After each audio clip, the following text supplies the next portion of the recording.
सृष्टि बचपन से ही दिखने में सुंदर नहीं थी, लेकिन अमीर बाप की बेटी सृष्टि पर उसकी माँ जान छिड़कती। मेरी बेटी कितनी प्यारी है, भगवान सबको सृष्टि जैसी बेटी दे। सृष्टि धीरे धीरे बड़ी होती है। एक दिन सृष्टि की सहेली कहती है, तू दिखने में कितनी अजीब सी है, लेकिन मैं जानती हूँ हम सब में सबसे अच्छी शादी तो तेरी ही होगी। तेरे पापा अमीर जो हैं। और बता नहीं सकते यार, दहेज तो हर कोई देता है, ये क्या ज्यादा ले जाएगी अपने पति के लिए? अरे बड़े शहर में कोठी है इसके पापा की। अरे पापा की है ना, कौन सी इसकी है? इसकी होती तब तो कोई भी लड़का इससे शादी कर लेता। अरे पापा की मतलब पापा की है तो मेरी ही है ना? किसने कहा? अब तेरी तो तब होगी ना जब तेरा भाई ना हो। वैसे भी शादी के बाद सारी प्रॉपर्टी भाई के नाम होती है। सृष्टि समझ जाती है कि उसे किसी भी हालत में माँ बाप की सारी प्रॉपर्टी को अपने नाम करना है, लेकिन कैसे? एक दिन सृष्टि का भाई शीनू कहता है, बहन क्या कर रही है? तुझसे एक बात करनी है। अरे हाँ हाँ करना, मैं तो तेरी बहन हूँ। बहन मेरी लाइफ में ना एक लड़की है, बहुत अच्छी है। मैं सोच रहा हूँ माँ और पापा से बात करूँ शादी के लिए।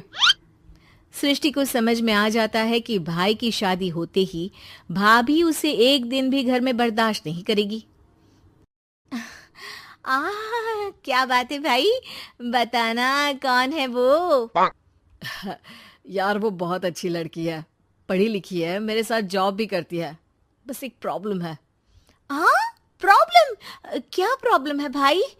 यार वो शादीशुदा है, लेकिन उसके पति ने उसे सिर्फ इसलिए छोड़ दिया क्योंकि उसके माँ बाप दहेज नहीं दे पाए। सृष्टि ये सुनकर न जाने क्यों खुश हो जाती है। अरे भाई तो क्या हुआ, लड़की तुझे तो पसंद है ना? शीनू को लगता है कि बहन उसे समझ रही है। वो इस बात से अनजान होता है कि उसकी बहन की मंशा पूरा घर हड़पने की है। सृष्टि अपनी माँ से कहती है, मम्मी मुझे तो बहुत चिंता है। पता है शीनू क्या कर रहा है? अरे क्या कर रहा है? वो तो काम पर जाता है और वापस घर आता है। नहीं ना माँ, वो यही तो नहीं कर रहा, बाकी सब कर रहा है। आपको पता है उससे प्यार है, और वो भी एक शादीशुदा लड़की से। ये क्या हो गया? मैं सोसाइटी में क्या मुंह दिखाऊंगी? अरे तेरे पापा तो यही कहेंगे कि मैंने ही उसे बिगाड़ दिया है। माँ देखो, मेरी बात मानो, पापा पर भी विश्वास करने की जरूरत नहीं है। अब आप ही बताओ, पापा इतनी देर घर के बाहर रहते हैं क्यों? बोलो। अरे बेटा वो तो नौकरी करते हैं ना। तू बहुत भोली है माँ। पापा का ऑफिस तो 7 बजे खत्म हो जाता है, लेकिन देखो कितनी देर से आते हैं। अरे नहीं नहीं बेटा, ऐसी कोई बात नहीं है। सृष्टि माँ को एक औरत से बात करते पिता की फोटो दिखाती है। देखो माँ, कैसे हैं पापा? मैं ना कहती थी कि पापा सही नहीं है। मैं तेरे पापा से बात करूंगी, दे फोटो मुझे। ओ माँ, वो तो डिलीट हो गई। लेकिन चल, तूने तो देख लिया ना। पापा से बाद में बात कर लेना, और हाँ, मेरा नाम बिल्कुल मत लेना। हाँ माँ। अब क्या था, सृष्टि के माँ और पिता के बीच झगड़ा होना शुरू हो जाता है।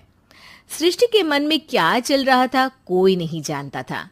एक दिन, माँ सृष्टि के लिए एक लड़का देखा है, वो लोग शाम को उसे देखने आने वाले हैं। और हाँ माँ, एक खुशखबरी, मैं और पापा मिलकर एक नया बिजनेस ट्राई कर रहे हैं। शाम को लड़का आता है, सांवले रंग का। सृष्टि को तो बिल्कुल भी पसंद नहीं आता। लड़की की माँ कहती है, लड़की का चेहरा तो कोई खास नहीं, लेकिन अगर मेरे बेटे को आप लोग सेटल कर दें तो मैं उसकी शादी आपकी बेटी से करवा दूं। सृष्टि को लड़का बिल्कुल पसंद नहीं था। उसे भाई पर गुस्सा आ जाता है। लड़के वालों के जाने के बाद कहती है, माँ देखा, शीनू मेरे लिए कैसा लड़का लेकर आया। न दिखाने लायक न सुनने लायक, सेटल भी नहीं, वो भी हम करे।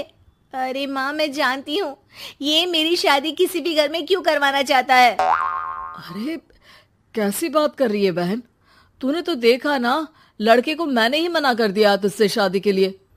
जिसने लड़का बताया था उसने उसकी बहुत तारीफ की थी। बात आई गई हो जाती है, लेकिन सृष्टि का मन शांत नहीं होता। क्या करूं, कुछ समझ में नहीं आ रहा। मेरी शादी हो गई तो ये लोग पूरी प्रॉपर्टी शीनू के नाम कर देंगे, मेरे हाथ तो कुछ लगेगा ही नहीं। तभी सृष्टि को आइडिया आता है। वो किसी वकील को फोन करती है। जी देखिए, अगर आपके मम्मी पापा का तलाक हो जाता है तो आपके पिता की आधी प्रॉपर्टी आपकी माँ के नाम हो जाएगी, फिर उसे वो किसी को भी दे सकती है। सृष्टि अब माँ को बेटे के खिलाफ भरती है। माँ, शीनू पर नजर रखा करो, वो जिस लड़की के प्यार में है ना वो शादीशुदा है। यहाँ आएगी, सारा पैसा रुपया जमीन जायदाद सब हड़प लेगी। पापा का भी हाल तुमसे छुपा नहीं है। ऐसा ना हो कि मैं और आप एक दिन सड़क पर भीख मांगे। हे भगवान, मैं तो जीते जी मर जाऊंगी अगर ऐसा हो गया तो।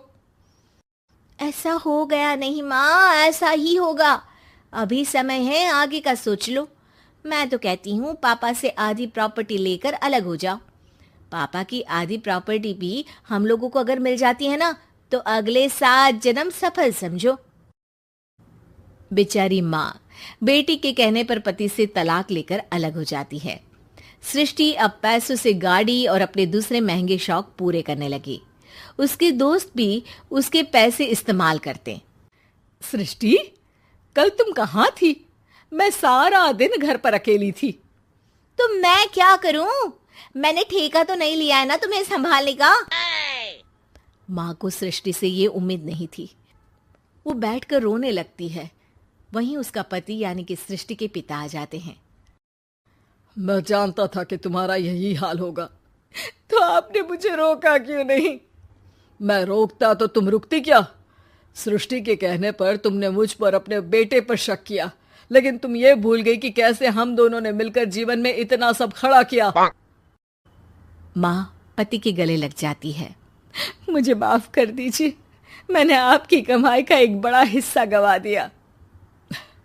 कोई बात नहीं, तुम साथ हो तो मैं ऐसी 7 प्रॉपर्टी खड़ी कर दूंगा। तभी वहां सृष्टि आ जाती है रोते हुए। माँ, मयंक ने मुझे छोड़ दिया।